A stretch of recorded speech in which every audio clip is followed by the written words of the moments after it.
नमस्कार दोस्तों, स्वागत है आप सभी का आरआरबी एनटीपीसी स्टेज 1 का previous year solve papers set number 4 इस वीडियो में हम डिस्कस करेंगे। इसमें 30 प्रश्नों को शामिल किया गया है। पूरे प्रश्नों को बनाइए और अपना मार्क्स कमेंट बॉक्स में बताइए कि आपके कितना मार्क्स सही हो रहे हैं। साथ ही अगर इस वीडियो का आप पीडीएफ डाउन करना चाहते हैं तो आप टेलीग्राम से इसका पीडीएफ डाउन कर सकते हैं। और जो दोस्त चैनल पर नया है, चैनल को सब्सक्राइब करके बेल आइकन को प्रेस कर लें ताकि हमारे चैनल के माध्यम से नेक्स्ट वीडियो का नोटिफिकेशन आपको मिलती रहे। पहला क्वेश्चन है, मंगलयान कहाँ से लॉन्च किया गया था? ऑप्शन है चेन्नई, श्रीहरिकोटा, ट्रॉम्बे या गोपालपुर समुद्र तट से। इसका आंसर हो जाएगा option number B, Sriharikota. Mangalyaan Sriharikota से लॉन्च किया गया था और श्रीहरिकोटा आंध्र प्रदेश में स्थित है। श्रीहरिकोटा प्रक्षेपण केंद्र का नाम सतीश धवन अंतरिक्ष केंद्र है।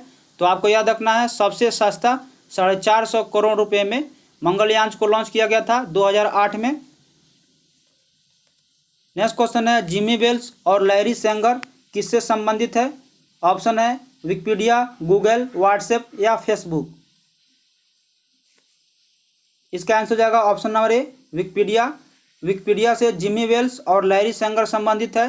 विकिपीडिया के अनेक गुप्त सूचनाओं को प्रकाशित करने के लिए विश्व में ये चर्चित हुए थे। गूगल के संस्थापक लैरी पेज और सर्गी ब्रिन है। व्हाट्सएप के संस्थापक आपको बता दें जैन कॉम और ब्रायन एक्टन है। फेसबुक के संस्थापक मार्क जुगरबर्ग हैं। नेक्स्ट क्वेश्चन है, सेशेल्स द्वीप कहाँ अवस्थित है?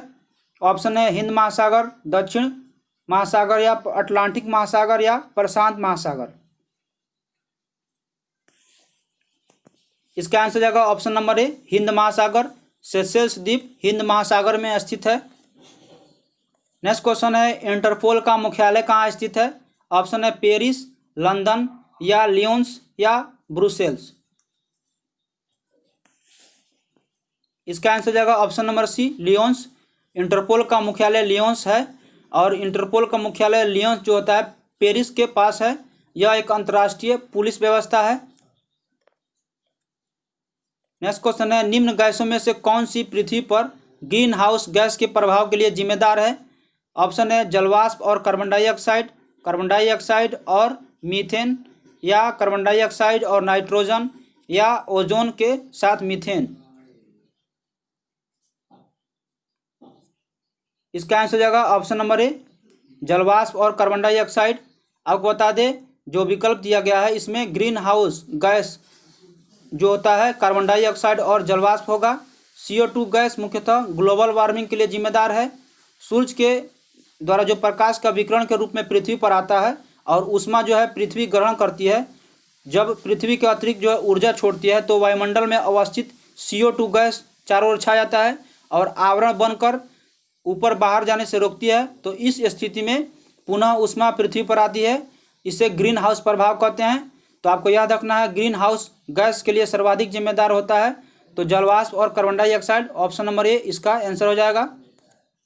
नेक्स्ट क्वेश्चन है, निम्न में से किसे औरम कहा जाता है? ऑप्शन है कांसा, सोना या चांदी या तांबा। इसका आंसर हो जाएगा ऑप्शन नंबर बी, सोना। सोना को औरम कहते हैं। इसका संकेत होता है AU और यह सबसे शुद्ध सोना जो है 24 कैरेट का होता है। आपको बता दें सोना मुक्त अवस्था में प्रकृति में पाया जाता है और ये एकमात्र धातु है जो मुक्त अवस्था में पाया जाता है। आघातवर्त धातु होता है। इसका 24 कैरेट शुद्ध होता है और आभूषण बनाने के लिए प्रायः 22 कैरेट का उपयोग किया जाता है सोना का। नेक्स्ट क्वेश्चन है, दुनिया की सबसे बड़ी ताजे पानी की झील कौन सी है? ऑप्शन है विक्टोरिया झील, एरी झील या सुपीरियर झील या ओंटारियो झील। इसका आंसर जाएगा ऑप्शन नंबर सी, सुपीरियर झील। दुनिया की सबसे बड़ी ताजे पानी की झील जो है सुपीरियर झील है। और विश्व की सबसे नमकीन पानी की झील आपको याद रखना है कैस्पियन सागर है जो रूस में स्थित है। और सबसे गहरी झील पूछा जाता है तो बैकाल झील है, ये रूस में स्थित है। और झीलों का देश भी कभी कभी पूछा जाता है एग्जाम में, तो आप याद रखिएगा कनाडा झील है, कनाडा में है झीलों का। और अफ्रीका में आपको याद रखना है मीठे पानी की झील जो है विक्टोरिया झील है। नेक्स्ट क्वेश्चन है, एक ग्लेशियर में गहरी दरार को क्या कहा जाता है? ऑप्शन है क्रेविस, क्रेवासे या क्रैक या क्लेफ्ट। इसका आंसर हो जाएगा ऑप्शन नंबर बी, क्रेवासे। ग्लेशियर के बीच गहरी दरार को क्रेवासे कहते हैं। पर्वत और पहाड़ के बीच कड़ीदार को दर्रा कहते हैं। जमीन के बीच गैप को दर्रा कहते हैं, तो इसको आप याद रखिएगा। क्रैक जो होता है शीशा के बीच में होता है या मकान के बीच में होता है, उसको गैप को क्रैक कहते हैं। नेक्स्ट क्वेश्चन है, सीमांत गांधी किसे कहा जाता है? ऑप्शन है मोहम्मद अली जिन्ना, महात्मा गांधी, या खान अब्दुल गफ्फार खान, या राजेंद्र प्रसाद। इसका आंसर हो जाएगा option number C, Khan Abdul Ghaffar Khan को सीमांत गांधी के नाम से भी जाना जाता है। नेक्स्ट क्वेश्चन है, क्वींसबेरी नियम नामक कोड का अनुकरण किस खेल में किया जाता है? ऑप्शन है टेनिस, क्रिकेट, मुक्केबाजी, या घुड़सवारी। इसका आंसर हो जाएगा ऑप्शन नंबर सी, क्वींसबेरी नियम जो होता है का नाम मुक्केबाजी में होता है। मोहम्मद अली मुक्केबाजी के महानतम खिलाड़ी थे, यह पाकिस्तान के खिलाड़ी थे। मैरी कॉम भारत की महिला मुक्केबाजी खिलाड़ी हैं। नेक्स्ट क्वेश्चन है, निम्न में से थाईलैंड की मुद्रा कौन सी है? रुपया, रिंगिट, या बहत, या युआन। इसका आंसर हो जाएगा ऑप्शन नंबर सी, बहत। थाईलैंड की मुद्रा का नाम बहत है। थाईलैंड की राजधानी जो है बैंकॉक है। दक्षिण पूर्व एशिया का एक देश होता है जो है थाईलैंड है। चीन की मुद्रा का नाम आपको बता दें, युआन है। मलेशिया की मुद्रा रिंगिट है। नेक्स्ट क्वेश्चन है, विश्व पर्यावरण दिवस कब मनाया जाता है? ऑप्शन है 28 फरवरी, 16 मई, या 5 जून, या 12 सितंबर। इसका आंसर हो जाएगा ऑप्शन नंबर सी, 5 जून को विश्व पर्यावरण दिवस प्रतिवर्ष मनाया जाता है। और 5 जून 1972 ईस्वी से स्टॉकहोम के प्रथम जलवायु परिवर्तन पर विश्व सम्मेलन हुआ था। राष्ट्रीय विज्ञान दिवस 28 फरवरी को मनाया जाता है। नेक्स्ट क्वेश्चन है, यूनेस्को का मुख्यालय कहाँ पर स्थित है? ऑप्शन है मॉस्को, न्यूयॉर्क, या लंदन, या पेरिस। इसका आंसर हो जाएगा option number D, Paris. UNESCO का मुख्यालय पेरिस में स्थित है। नेक्स्ट क्वेश्चन है, हवा के परागकण को क्या कहा जाता है? ऑप्शन है हाइड्रोफिली, या पोलिनोफिली, या एनीमोफिली, या हर्बोफिली। इसका आंसर हो जाएगा ऑप्शन नंबर सी, एनीमोफिली। हवा के परागकण को एनीमोफिली कहा जाता है। हाइड्रोफिली परागकण का एक बहुत ही असमान रूप है, जिसके कारण पराग जल के प्रवाह द्वारा नियमित रूप से वितरित किया जाता है। एनीमोफिली या पवन परागकण का एक रूप है, जिससे पराग को हवा से वितरित किया जाता है। या सभी प्रकार के लगभग जिम्नोस्पर्म एनीमोफिलिस होते हैं। तो इसका आंसर हो जाएगा option number C. Next question है, शब्द टी का संबंध किस खेल से जुड़ा है? हॉकी, पोलो, या गोल्फ, या बैडमिंटन। इसका आंसर हो जाएगा ऑप्शन नंबर सी, गोल्फ। शब्द टी का संबंध गोल्फ के साथ जुड़ा है। टी वह समतल भूमि है जहां पर पहला शॉट लगाया जाता है। और आधुनिक गोल्फ का खेल जो है सर्वप्रथम स्कॉटलैंड में हुआ था। तो आपको याद रखना है, टी शब्द का संबंध जो है गोल्फ से है। नेक्स्ट क्वेश्चन है, भारतीय राष्ट्रीय गीत किसने लिखा था? रविन्द्रनाथ टैगोर, बंकिम चंद्र चटर्जी, या मोहम्मद इकबाल, या चित्रगुप्त। इसका आंसर होगा option number B, Bankim Chandra Chatterjee के द्वारा भारतीय राष्ट्रीय गीत लिखा गया था। नेक्स्ट क्वेश्चन है, मानव शरीर का एकमात्र अंग जो पुनः विकसित या पुनः सृजित किया जाता है? तिल्ली, या दिमाग, या जिगर, या अग्नाशय। इसका आंसर है ऑप्शन नंबर सी, जिगर। मानव शरीर का एकमात्र अंग जिगर है जो पुनः विकसित या सृजित हो सकता है। जिगर मानव का सबसे बड़ा अंग है। और लीवर का वजन जो होता है 1.4 से लेकर 2 kg तक होता है। लीवर से पित्त स्रावित होता है। और दांत मानव के जीवन में 2 बार जन्म होता है। तो इससे रिलेटेड आप याद रखिएगा, आपके एग्जाम के दृष्टि से इंपॉर्टेंट प्रश्न रहेगा। नेक्स्ट क्वेश्चन है, मानव शरीर में लैंगरहैंस के आइलेट कहाँ पे पाए जाते हैं? ऑप्शन है छोटी आंत, अग्नाशय, या पेट, या दिल। मानव शरीर में लैंगरहैंस के आइलेट कहाँ पाए जाते हैं? तो इसका आंसर होगा ऑप्शन नंबर बी, अग्नाशय। मानव शरीर में अग्नाशय, लैंगरहैंस के आइलेट द्वीप पाए जाते हैं। लैंगरहैंस की खोज पॉल लैंगरहैंस नामक चिकित्सा शास्त्री ने की थी। इनके द्वारा बी कोशिका से संतुलित निकलता है। तो आपको याद रखना है, इसका आंसर हो जाएगा ऑप्शन नंबर बी, अग्नाशय। नेक्स्ट क्वेश्चन है, निम्न में से कार्बनिक यौगिकों में हमेशा क्या मौजूद रहता है? ऑप्शन है कार्बन, नाइट्रोजन, या सल्फर, या पोटेशियम। इसका आंसर हो जाएगा ऑप्शन नंबर ए, कार्बन। कार्बनिक हमेशा कार्बनिक यौगिकों में मौजूद रहता है। कार्बनिक पृथ्वी पर 2 अधिक मात्रा में पाया जाता है। सबसे कार्बन के 2 अवरोह होते हैं, हीरा और ग्रेफाइट। पेंसिल जो होता है ग्रेफाइट कार्बन से बना होता है। तो इसका आंसर हो जाएगा option number A, carbon. Next question है, ग्रेनाइट किसका उदाहरण है? रूपांतरित चट्टान या अवसादी चट्टान या आग्नेय चट्टान या कृत्रिम पत्थर? ग्रेनाइट किसका उदाहरण है? तो इसका आंसर हो जाएगा ऑप्शन नंबर सी, आग्नेय चट्टान। ग्रेनाइट जो है आग्नेय चट्टान का उदाहरण है। ग्रेनाइट का बना दक्कन क्षेत्र होता है और दक्कन का पठार मैग्ना निर्मित है। ज्वालामुखी के विस्फोट के समय तरल जो मैग्मा पदार्थ निकलता है, द्रव, उसको मैग्मा कहते हैं। काली मिट्टी लावा निर्मित करती है। तो आपको याद रखना है ग्रेनाइट जो है आग्नेय चट्टान का उदाहरण है। नेक्स्ट क्वेश्चन है, किस क्रांतिकारी ने खुद से मौत को गले लगाया था? खुदीराम बोस, रास बिहारी बोस या भगत सिंह या चंद्रशेखर आजाद? इसका आंसर होगा option number D, Chandrashekhar Azad. Chandrashekhar Azad ने खुद से मौत को गले लगाया था। वह क्रांतिकारी चंद्रशेखर आजाद थे। और आपको बता दें, चंद्रशेखर आजाद ने यहाँ पे अंग्रेजों के द्वारा जब हुआ था तो कसम खा ली थी, हमें जिंदा नहीं पकड़ा जा सकते। तो चंद्रशेखर आजाद ने 27 फरवरी 1931 को इस्लामाबाद के अल्फ्रेड पार्क में फिरंगी से मुठभेड़ में अंतिम अपने आप को स्वयं गोली मार ली थी। और प्रफुल्ल चाकी ने आत्महत्या मोकामा के पास भी किया था। तो आपको याद रखना है इन 2 नाम। नेक्स्ट क्वेश्चन है, निम्न में से कौन सा देश बंदरगाह विहीन देश है? अजरबैजान या कजाकिस्तान या पाकिस्तान या बांग्लादेश? कौन सा देश है जो बंदरगाह विहीन देश है? इसका आंसर होगा ऑप्शन नंबर बी। आपको बता दें, कजाकिस्तान देश बंदरगाह विहीन देश है, लैंड लॉक देश है। कजाकिस्तान विश्व का सबसे बड़ा लैंड लॉक देश है। इससे पूर्व मंगोलिया सबसे बड़ा लैंड लॉक देश था। नेपाल भी लैंड लॉक देश है। तो आपको इससे एक प्रश्न जो है हर एक एग्जाम में पूछा जाता है। तो यह रिलेटेड प्रश्न है, बहुत है। तो इसको आप याद रखिएगा, लैंड लॉक देश से हर एक एग्जाम में इससे रिलेटेड प्रश्न पूछा जाता है। नेक्स्ट क्वेश्चन है, दुनिया का सबसे गैर ध्रुवीय रेगिस्तान कौन सा है? कालाहारी, गोबी या सहारा या ग्रेट ऑस्ट्रेलियन?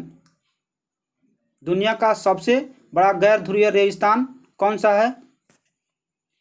इसका आंसर होगा ऑप्शन नंबर सी, सहारा। दुनिया का सबसे बड़ा गैर ध्रुवीय नॉन पोलर रेगिस्तान सहारा है। अंटार्कटिका को श्वेत महादेश या रेगिस्तान के नाम से कहते हैं। सहारा रेगिस्तान जो है कहाँ पे है? अफ्रीका में है। सहारा मरुस्थल विश्व का सबसे बड़ा है जो 84,000 किलोमीटर स्क्वायर है। तो आपको याद रखना है विश्व का सबसे गैर ध्रुवीय नॉन पोलर रेगिस्तान कौन सा है? सहारा है। नेक्स्ट क्वेश्चन है, भारतीय रिजर्व बैंक का राष्ट्रीयकरण किस वर्ष किया गया था? 1969 या 47 या 1949 या 1974?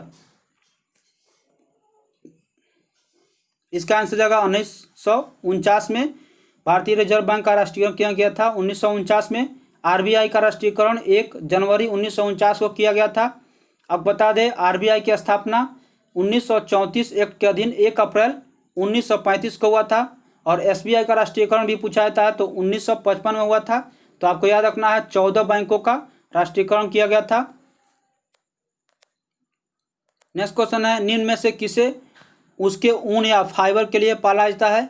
ऑप्शन है अल्पाका या अल्बामा या अपाचे या अलूवल? इसका आंसर जाएगा option number A, alpaca. Alpaca को ऊन या फाइबर के लिए पाला जाता है। ऊन का उत्पादन सबसे ज़्यादा आपको याद रखना है ऑस्ट्रेलिया में होता है। ऊन का सबसे ज़्यादा निर्यात भी ऑस्ट्रेलिया करता है। ऊन बकरी, भेड़ आदि से बनाया जाता है। और मुलायम घास से बने ऊन बनाने में रासायनिक पदार्थ का प्रयोग किया जाता है। तो आपको याद रखना है इसका आंसर जाएगा ऑप्शन नंबर ए। आपको याद रखना है मैरिनो जो होता है मुख्य रूप से ऑस्ट्रेलिया में उत्पादित होता है। और भारत में कहाँ कहाँ होता है? तो कश्मीर, पंजाब, राजस्थान क्षेत्रों में ऊन का उत्पादन जो है अधिक होता है। नेक्स्ट क्वेश्चन है, सूरज की रोशनी को उसके संघटक या रंगों में कौन सा विभाजित करता है? अपवर्तन, परावर्तन या प्रत्याकर्षण या विकिरण? इसका आंसर जाएगा ऑप्शन नंबर ए, अपवर्तन। सूरज की रोशनी उसके संघटक रंगों में अपवर्तन द्वारा विभाजित होता है। वर्षा के तुरंत बाद जब सूरज की किरणें पानी की बिंदु से या बूंदों से होकर गुजरती है तो 7 रंगों में विभक्त होता है, जिससे कारण इंद्रधनुष का निर्माण होता है। और इंद्रधनुष बनने का मुख्य कारण जो होता है प्रकाश का वर्ण विक्षेपण है, जबकि परावर्तन और अपवर्तन इसके सहायक होते हैं। तो आपको याद रखना है सूरज की रोशनी को उसके संघटक रंगों में अपवर्तन विभाजित करता है। तो इसका आंसर हो जाएगा ऑप्शन नंबर ए, अपवर्तन। नेक्स्ट क्वेश्चन है परकंद का उदाहरण इसमें से बताना है आपको। गाजर, शकरकंद या लहसुन या अदरक। इसका आंसर हो जाएगा ऑप्शन नंबर डी, अदरक जो है परकंद का उदाहरण है। अदरक परकंद का हो जाएगा, हल्दी परकंद का हो जाएगा। तो आपको याद रखना है आलू जो है कंद का भाग हम खाते हैं। और मूसल का जड़ों का उदाहरण जो होता है जिसमें गाजर, शलगम ये सब हो जाएगा। नेक्स्ट क्वेश्चन है चंद्रशेखर सीमा किस पर लागू होती है? सितारों पर, ज्वालामुखी पर या प्रकाश की गति पर या वनस्पति जीवन पर? चंद्रशेखर सीमा किस पर लागू होती है? आंसर हो जाएगा ऑप्शन नंबर ए, सितारों पर। चंद्रशेखर सीमा का संबंध सितारों से होता है। चंद्रशेखर भारतीय मूल के एक अमेरिकी नागरिक थे। चंद्रशेखर ने ब्लैक होल सीमा को दर्शाया था कि कोई तारा जो है का सीमा क्या होता है, और इनके कारण जो है 1983 में इनको नोबेल पुरस्कार दिया गया। रमन इफेक्ट का संबंध प्रकाश से है। रमन इफेक्ट की खोज 1928 में किया गया था। तो आपको याद रखना है चंद्रशेखर सीमा का संबंध सितारों से है। नेक्स्ट क्वेश्चन है निम्न में से किसके अधिकतम पैर होते हैं? मकड़ी या सहस्त्रपाद या गोजर या व्याध पतंग? निम्न में से किसके अधिकतम पैर होते हैं? तो इसका आंसर हो जाएगा ऑप्शन नंबर बी, सहस्त्रपाद। जिसे आप लोग बता दें कि सहस्त्रपाद जिसमें अधिकतम पैर होते हैं, मिली पेड़ इसको कहते हैं। कीट वर्ग में आर्थ्रोपोडा जो है संघ में आता है। नेक्स्ट क्वेश्चन है किस टेनिस खिलाड़ी ने अधिकतम ग्रैंड स्लैम जीते हैं? पीट सैम्प्रास, आंद्रे अगासी या रोजर फेडरर या राफेल नडाल? किस खिलाड़ी ने सर्वाधिक ग्रैंड स्लैम टेनिस में जीते हैं? इसका आंसर हो जाएगा option number C, Roger Federer ने सर्वाधिक जो है मैक्सिमम ग्रैंड स्लैम जीता है। ग्रैंड स्लैम के लिए एक ही साल में चारों ओपन यानी अर्थात ऑस्ट्रेलियन, फ्रांस, विंबलडन, यूएसए इन सब को ओपन जीतना होता है, तो इसे उपाधि दिया जाता है। रोजर फेडरर स्विट्जरलैंड खिलाड़ी हैं और सर्वाधिक समय तक विश्व टेनिस रैंकिंग में अपना प्रथम स्थान इन्होंने रखा है। तो इसमें मैंने टोटल जो है 30 प्रश्नों को साइंस के जितना भी प्रीवियस ईयर एनटीपीसी था 2016 से लेके प्रैक्टिस सेट नंबर 4 को सॉल्व कराया। और अगले वीडियो में है फिर 30 प्रश्नों को लेकर आऊँगा। वीडियो अच्छा लगे तो लाइक कर दें, शेयर कर दें अपने ग्रुपों में, जो दोस्तों के ग्रुप हैं जितना भी, उसमें इसे शेयर कर दें ताकि उनको भी इसका लाभ मिल सके। और चैनल पर नया है तो चैनल को सब्सक्राइब करके बेल आइकन को प्रेस कर लें ताकि अगले वीडियो का नोटिफिकेशन आपको मिलती रहे। और जो दोस्त चैनल पर नए हैं वे अगर टेलीग्राम से पीडीएफ डाउनलोड करना चाहते हैं तो टेलीग्राम में जाके सर्च करके वहाँ से सभी प्रकार के पीडीएफ को डाउनलोड कर सकते हैं। तो मिलते हैं नए अपडेट के साथ, तब तक के लिए जय हिंद, जय भारत।